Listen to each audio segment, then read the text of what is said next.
Hello everybody, welcome or welcome back to another one of my YouTube videos. My name is Matlhodi Banda and I'm a consistently profitable Forex trader. So today's video is going to be a recap of the London Open trade that I took, as well as a recap of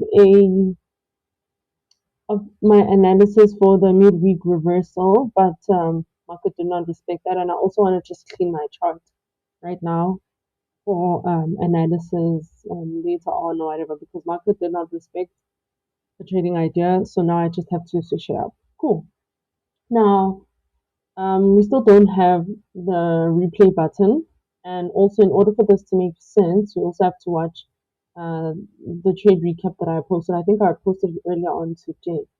Cool. Now, upon waking up, right, I noticed that the market had created a 15-minute order block. I don't know what happened here. It was supposed to say New York session. So this is New York session. Okay, it happened during the New York session, and then market was right here. Today I also overslept. I woke up at like 8, guys. I wake up late these days. I don't know, but I can't wake up at 4 a.m. anymore. Cool. Now, when I saw that, I noticed that the market had respected this order block over here, this 15-minute order block. An order block is a candlestick that does not agree with the flow of the market. So in this case, the market is bearish, but then there's this bullish candlestick over here. So yeah, that's that. Here's another order block over here. Too. That's also an order block, but then you have to be able to understand market structure in order for you to see which one is most valid and so on. Now, upon waking up, right, I asked myself if the entry that I should have taken, I know that it was the order block entry model, but then I ended up taking the 15-minute structure entry model because the market was moving and I did not want to lose it. And then there was this 1 hour support area from 2 days ago, and we also used it yesterday. And so even today, so that was my take profit area. Market went straight to that take profit area, and I was really, really happy about that.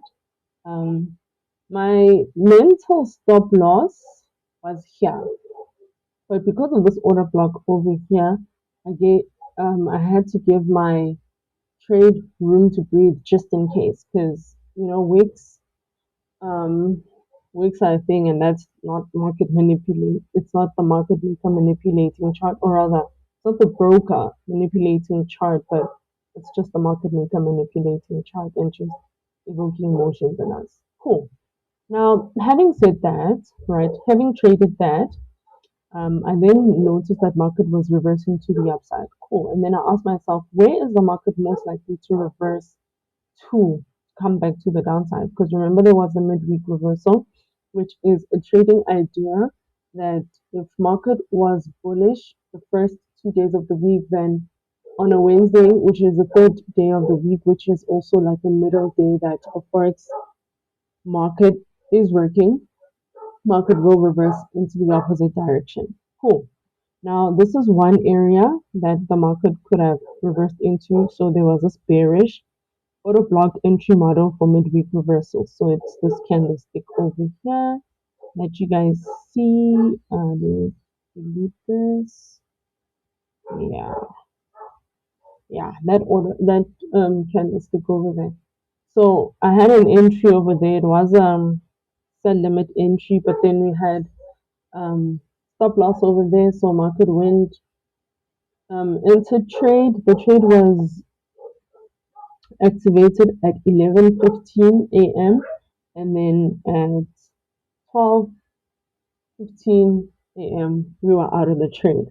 So I was in really good profits. At some point, I was in profits that made up over.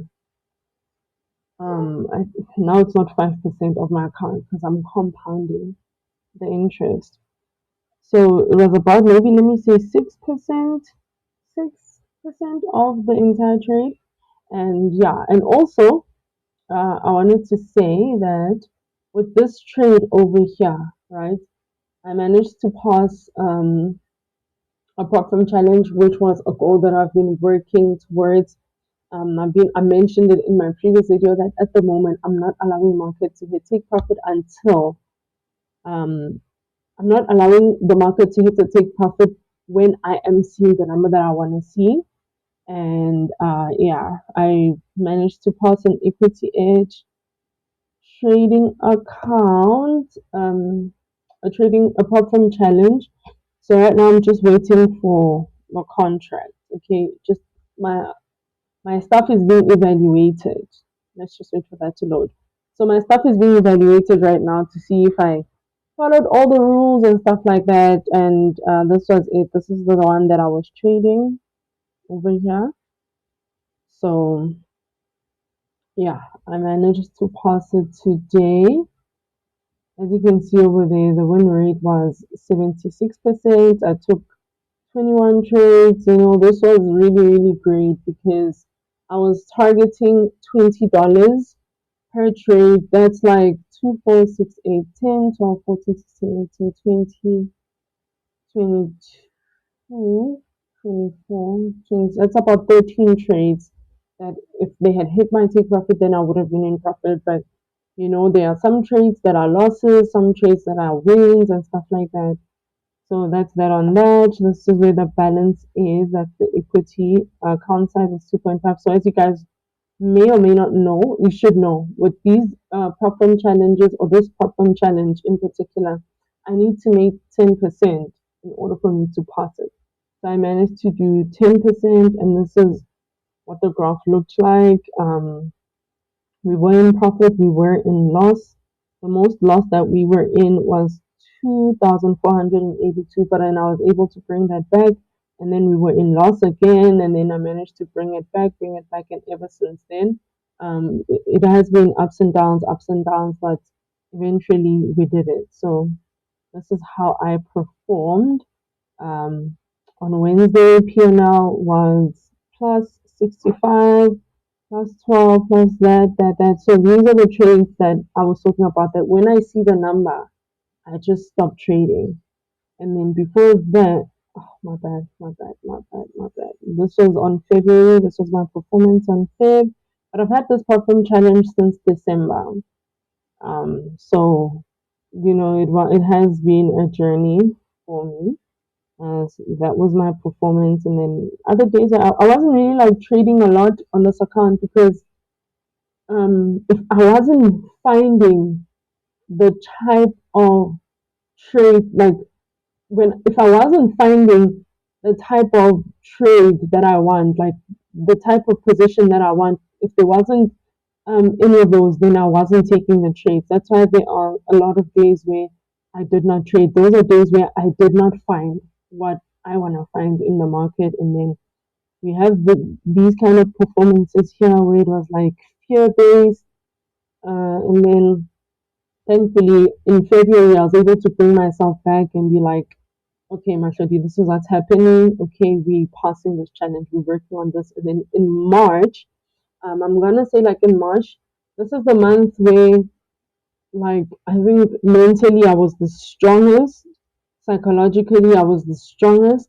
So that's why I was able, like I had also I think that psychologically I was the strongest because this is when all of the trades that I took ticked all of my boxes. So I think that's another reason why. So now we're just waiting for the what am I doing?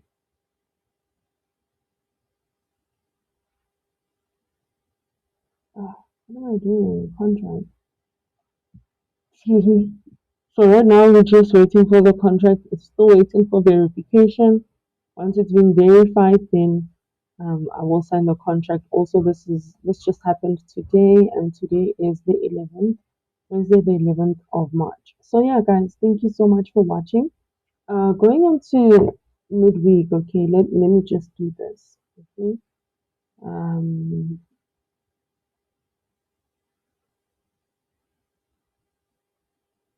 3486, 3486, 3486. Three, four, eight,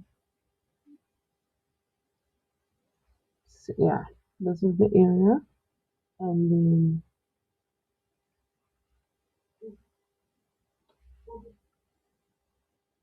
okay, so that's that. And then over here, we've got a bottom. So over there, we have this. This is the lowest price reached. Yeah, that's a perfect area. So now what I'm seeing on the 4-hour chart is that market is retracing this area right here. This area right here, right? So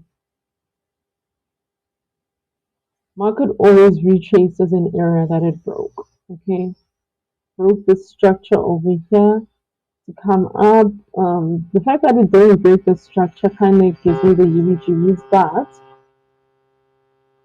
it's also an area where market is also allowed to be corrected in this area, right? And then it's been corrected and also retracing this area in a corrective manner. So now we're looking to see market will go up and break that, or if market will just go down.